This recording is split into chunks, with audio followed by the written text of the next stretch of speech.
700 መነኮሳት 400 ወንድ እዚህ ደባስ እያሉ ያመለኩ ድንጋዩን ያንከባለሉ አይታይ 4 ወይሎች አሉ። ይሄ ሆኖ ደባስ የሚባል ተጠራበት። ብዙ አረቂ ብዙ መስዋዕት እየሰው የሄዱበት 700 መነኮሳት ይዘው የዘመቱበት በክርስቶስ ስማቸው ተሰይሟል። ይህን ስም ለማንም አንሰጥም የትም አይሰጥምና አባቴ በበረሃ ቢሄዱ ቢሰደዱ እመቤታችን ይዘው ነው የሚሰደዱት። ከመከራ ቢመጣ ሰውነታችን ሰውተን ደማችን አፍሰን ይህንን ሃይማኖት ለልጆቻችን ማስረከብ አለበት። በአንዲት ወፍ ጎጆ የተነሳ ቤተክርስቲያኑ አንደኛ ወድሟል። ገረገራ ጊዮርጊስ አቋቁመው እነሱ ጥለው ሲሄዱ አጋንንት ደግሞ መጣ። ያንን የሚለው ለካ በሁለት አምላክ አብጅቶ ነው።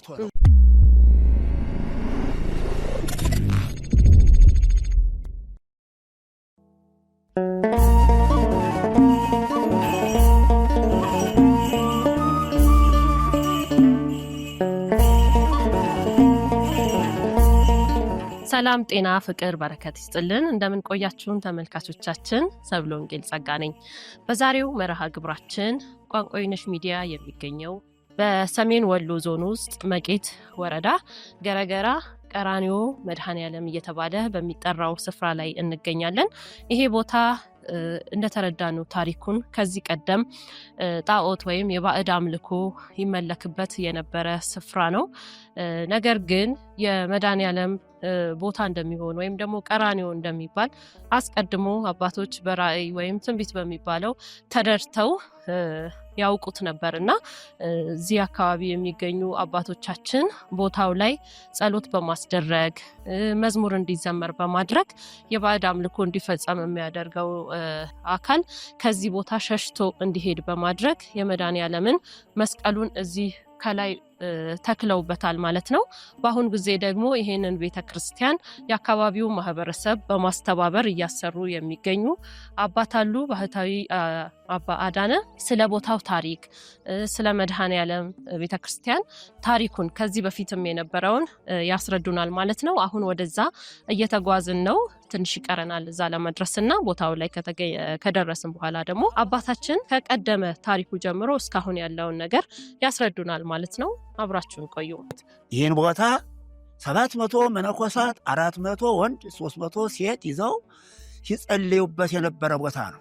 ከባዕድ አምልኮ በፊት ማለት ነው አባታችን? አዎ በፊት ድሮ በፊት እሺ። ይህን የነበሩበት እግዚአብሔር መቼም የሰው ልጅ እግዚአብሔር በመራው ቦታ ይሄዳል እንጂ ሰው በፈለገው አይሄድም።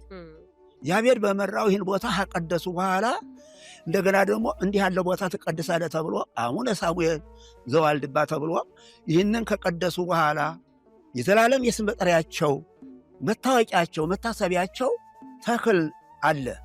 መጀመሪያ ከሰው ተክል ደግሞ ተክሎች አሉ። የገሌም ነው አይታይ 4 ወይሎች አሉ የሳቸው ደብረ ሃይማኖት እሳቸው የተከሉት። አዎ ይህንን ካደረጎላ እዚያ በኋላ ነው ወደ ዋልድባ ሄዱት። እንግዲህ እዚህ ላይ ሆነው ድማ ጊዮርጊስ የነበሩት ጻድቃን ጋር ሆነው ይገናኛሉ። እዚህ ቦታ ላይ ይህ ቦታ 7ቱ ከዋክብት ተብለው የሚጠሩ ቦታ ነው። 7ቱ ከዋክብት የተባሉ ደግሞ ጀመዶ ደብረ ጀመዶ የነበሩ ነው። ከደብረ ጀመዶ የአቡነ ሳሙኤል የጸሎታቸው የእመቤታችን ስም ከዚያ ይገኝ። ደብረ ጀመዳ ጸሎታቸው እመቤታችን ይዘው ነው የሚጓዙ አባቶች እመቤታችን ነው ይዘው የሚጓዙ። በዚያን ጊዜ ያለ እመቤታችን በየትም አይሰድምና አባቶች በበረሃ ቢሄዱ ቢሰደዱ እመቤታችን ይዘው ነው የሚሰደዱት። በላይን ሁሉ አድርገው 7ቱ ከዋክብት ይባላሉ። እነዚህ 7 ከዋክብት የነበሩት ከዚህ ላይ ለው ተቀብረዋል።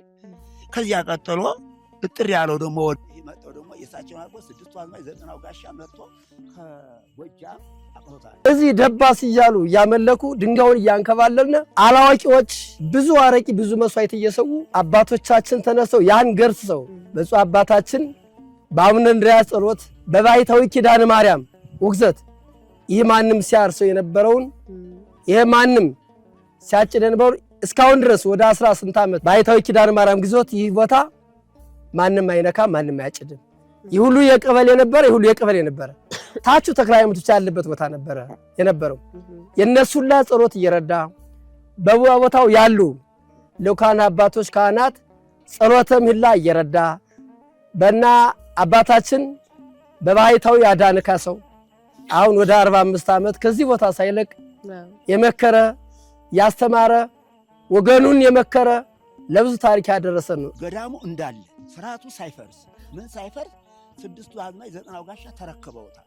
ያንን ስርዓተ እግዚአብሔሩ ቃለ እግዚአብሔሩ ሰዓታቱ አለመቋረጥ ያው ዛሬ ምስክርነቱ ነው። ሰዓታቱ አይቋረጥም። በዚህ የተነሳ ይህንን ከዚያቸው በኋላ ምድረ ባይድ ሆኖ ደባስ የሚባል ተጠራበት። በደባስነት የባለ ነጭ ላይ ያርዱበት ነበር። ይህ ያለ ጊዜ ይየገብን ለእግዚአብሔር ሁሉም በጊዜ ይሰራል። ደባስ ሲባል የበት ነበረው። ደግሞ በአሁኑ ዘመን ያንን የፊተኛው የአባቶች ባድማ ለማደስ እንደገና ደግሞ ተክለ አብ ተክለ ወልድ ተክለ መንፈስ ቅዱስ ተክል እንግዲህ ሃይማኖት ለሁሉም ነው፣ አንዲት ናት። ያን ለማድረግ በተክለ ሃይማኖት ምክንያት እየተነራ ሳሙኤል አሁንም እነዚህ ተክለ ሃይማኖትም ሳሙኤልም ጽላታቸው ይገኛል። በአፄዎቹ በ1460 አካባቢ እሳቸው ከዚህ ቦታ ላይ ተነስተው ወደ ዋልድባ ገዳም የሄዱበት 700 መነኮሳት ይዘው የዘመቱበት ታላቃዊ ታሪካዊ ቦታ ነውና እንግዲህ ገረገራ ታዋቂ ነው። ደብረ ሃይማኖት ቅዱስ ጊዮርጊስ ገረገራ ተብሎ ይታወቃል። ስለዚህ የታሪካዊ ቦታ በአፄዎቹ የነበረ የጥንቱን ነው። አባቶቻችን ክርስቶስ ተብሎ ክርስቲያን ከተሰኙ በኋላ የተዋህዶ ጥምቀትን ተዋህዶን ከያዙ በኋላ ክርስቶስን ነው የሚከተሉት። በክርስቶስ ስማቸው ተሰይሟል። ይህን ስም ለማንም አንሰጥም። የተቀደሰውን ስም ቀዳሚ ስሙን ከሁሉ የሚበልጠው ክርስቶስ ተብሎ የዓለም ሁሉ መድኃኒት ሲሆን እኛም ይህን ስም ተሰይመናል። በሕይወት ጸንተን ከመከራ ቢመጣ ሰውነታችን ሰውተን ደማችን አፍሰን ይህንን ሃይማኖት ለልጆቻችን ማስረከብ አለብን ብለው በጾም በጸሎት በፍቅር በትሕትና በትዕግስት በአርምሞ በሕገ ልቦና እየጸለዩ ይዘው ቆይተውና እኛ ደግሞ ምን እንስራ፣ ለልጆቻችን ምን እንተካ፣ ምን እንስጣቸው የሚለውን አሁን ደግሞ ጊዜ ባመጣው ጊዜ ይሄ ቦታ እንደዚህ ብሎ ቀራንዮ የተባለበት ተሰቅሎ ዓለምን ባዳነበት በማን ዘመን ነው ያሉ ነበር? በ14ኛው ክፍለ ዘመን በጥቁሪት ዘመነ መንግስት ማን በጥቁራይ ዘመነ መንግስት ታች ቋያ እሳት ተነስቶ ከበረሃ ላይ ተነስቶ በአንዲት ወፍ ጎጆ የተነሳ ቤተክርስቲያኑ አንደኛ ወድሟል። ከፊት ጊዮርጊስ ገረገራ 1943 ዓመተ ምህረት ለሁለተኛ ጊዜ በመብረቅ እንደዚያው ተቃጥሎ ይሄውን ሆስፒታሉ የተሰራበት ከዚያ ሳር ታጭዶ ነው የተከደነ። ከዚያም ወዲህ እንደዚያው በደረቅ በደብረ ታቦር ዕለት እንደዚያው መጥቶ መብረቁ ከቆርቆሮ ላይ ወርዶ ቀጥታ ምንም ቤተክርስቲያኑን ሳይጎዳ የአባቶች ጸሎት ጠብቆ ከታይ ከደረጃው ላይ አርፎ ምንም ጉዳት ሳያገኝ የአባቶች ጸሎት ያለፈ ነው። በሶስተኛ ደረጃ በጉግሳ ሊወር መጥቶ ከጎንደር መጥቶ ደረጃው ላይ ማዶ ላይ እንደደረሰ በደረቅ ያንን ጠላት ፋሽስት ያባረረ ታላቅ ሰማዕት ነው። እስካሁን ድረስ የአባቶቻችን ጸሎት እየረዳ በ150 ሊቃውንት ዓመት እስከ ዓመት ቅዳሴውም ስብሐተ ንጉም ስብሐተ ፍቅሩም አይቋረጥም። እስካሁን ድረስ አለ።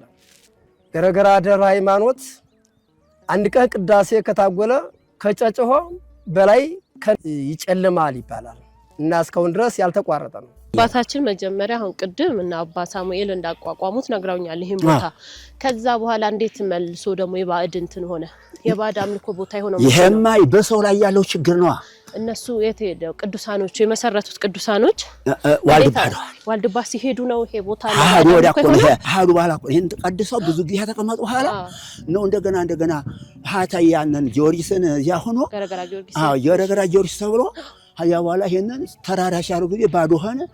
እንደገና በአጋንንት አመለኩ። አቋቁመው እነሱ ጥለው ሲሄዱ አጋንንት ደግሞ መጣ። እንደገና ደግሞ እኔ በአምላክ ልሆን አለ። ምን ያደርጉ ነበር እዚህ አካባቢ? አምልኮ እንዴት ነበር የሚፈጽሙት? አምልኮ ነጭ በግንቦት ወር ነጭ ጊዜር ያርዳሉ፣ ይሰዋሉ። እንደገና ደግሞ ደባስ እያሉ አረቄውን ምኑቱን ያፈሱበታል።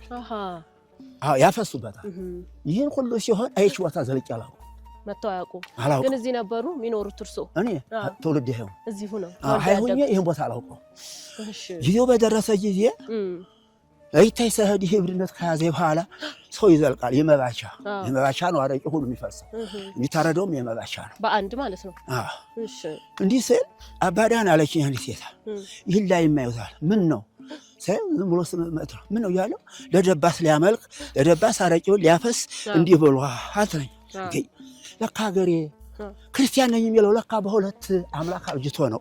በ1977 ዓመተ ምህረት በጣም በረሃብ ዘመን ከዚህ በታይ ያለው አይጉር ተሰዶ ህዝብ ሁሉ ተሰዶ አንዲት እናት የማይረሳ ሁሉም ታቦቱን እያመጣ ወደ 52 ጽላት በአባታችን በአባባተ ተበጀ እጅ ተረክበው ሲመለሱ ተመለሱ። በዚያን ዘመን ክርስትና ልታነሳ ገንዘብ አታ መጨረሻ ላይ 9 ቤተክርስቲያን ዙራ 10ኛው ከዚህ ቦታ መጣች። የሚያነሳላት አጡ ገንዘብ ስለሌላት ገንዘብ ስደት ነው 77 ትልቅ ረሃብ ነበር በረሃቡ ዘመን።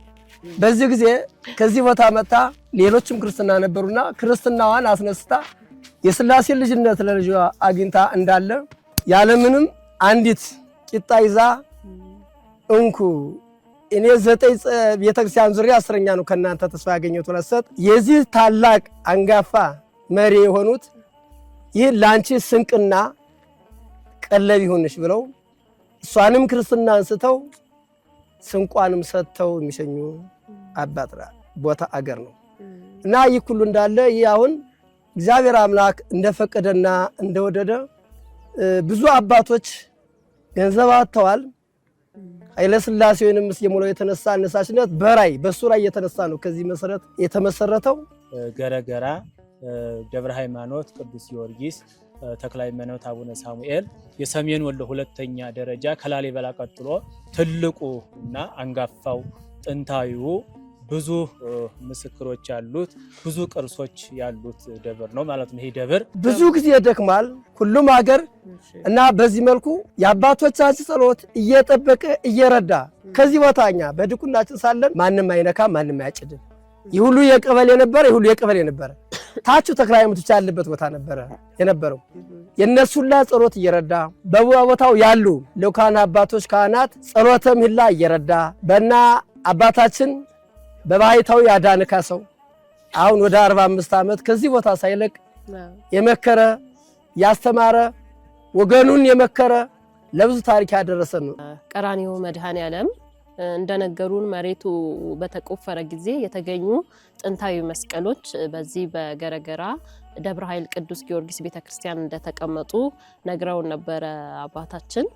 አሁንም አጠገቤ እንግዲህ ስለ ቀራኒዮ መድኃኔዓለምም ስለዚህ ስለ ገረገራ ቅዱስ ጊዮርጊስም ታሪኩን የሚያውቁት ባታዊ አባ ዳነም ቆሞስ አባ ገብረ ኢየሱስም አብረው ናቸውና መስቀሉንም ይኸው ይዘነዋል። እንግዲህ አባታችን እስቲ ንገሩን ስለ መስቀሎቹ። እነዚህ ናቸው ማለት ነው የተገኙት ከመሬቱ። ያው እንግዲህ ምንክር እግዚአብሔር በላይ ለቅዱሳን እግዚአብሔር መቼ የሚገለጽበት እግዚአብሔር በቅዱሳን ላይ በተለያየ መንገድ ድንቅ ስራዎችን ታምራቱን ይገልጻንና እነዚህ መስቀሎች የድሮ አባቶች ተጠቀሙባቸው ነበረ።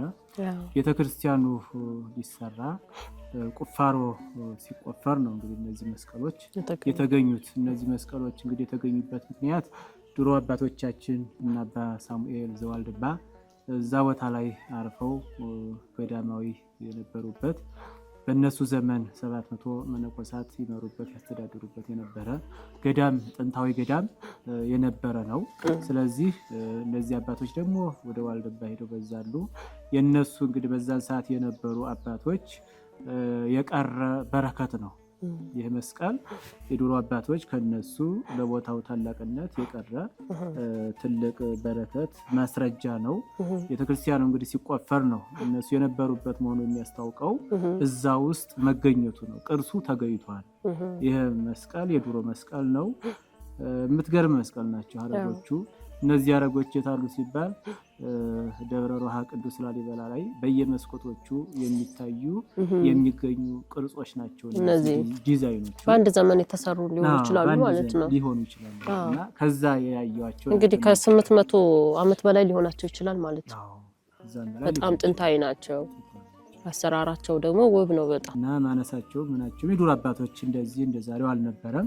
በትናንሽ ነገር ነበር ሲጠቀሙ ስለነበረ የብረት ነው ብረት ነው አይደል? የብረት ብረት ነው። በጣም ጠንካራ ብረት ነው። የድሮ ብረት ነው። እችኛይቱ የድሮ ብረት ናት። ምንም አላለችም። እችኛይቱ ናት ትንሽ የተበላችው። ድሮ አባቶች ይጠቀሙባቸው የነበሩ ቀለል ያሉ መስቀሎች አረጋቸው የሚያምር ጥንታዊነቱን የሚገልጽ የቀራንዮ ደብረ ሃይማኖት የአባ ሳሙኤል የአቡነ ተክለ ሃይማኖት ገዳም ጥንታዊ ገዳምነቱን የሚገልጽ ቅርስ የተቀመጠበት የተገኘ ትልቅ ታሪካዊ ቦታ ነው። እንግዲህ ትልቁ ነገር የተገኘው መስቀላችን የአባቶችን መስቀል የአባ ሳሙኤል መስቀል የተገኘበት ቦታ ይሄ ነው። እዛ ቦታ ላይ የተገኘው እነሱ የነበረበት ቦታ የተገኘው ትልቁ ማስረጃ እነዚህ መስቀሎች ናቸው። አባታችን አባዳነ እንደዚህ አይነት ቅርሶች እንዳሉ መጀመሪያ እርሶ ያውቁ ነበር አይደለ? ተመልክተው ነበር በራእይ እኒህ ሁሉ መስቀሎች እዛ ቀራንዮ መድኃኔዓለም። አሁን እንግዲህ ይሄ ሁሉ መስቀሉ እግዚአብሔር በፈቀደ ጊዜ ነው የወጣው ማለት ነው። የክርስቲያን ምልክቱ ዓላማው ሰንደቅ ዓላማው ምንድነው? ሀብታም የነበረበት ቦታ ወርቅ ነው የሚገኘው፣ ብር ነው የሚገኘው። አባቶች የነበሩባት መስቀል ናት። እንግዲህ ምልክት ናት ይቺ ምልክት የአባቶች ክርስቶስ የሰቀለበት አባቶች ይዘው የሚዞሩት የሚባረኩበት አጋንንት እንዲል የሚያደርጉበት ምልክቱ የክርስቲያን መስቀል ነው። እንግዲህ መስቀሉ ተገኝቷል። አሁን እንደሚነገረው እንግዲህ ይህን ይዛችሁ ታሪኩን ይዛችሁ ሁሉ የጎደለውን ደግሞ ሌላ ቀን ይጠቀማል። እሺ አባታችን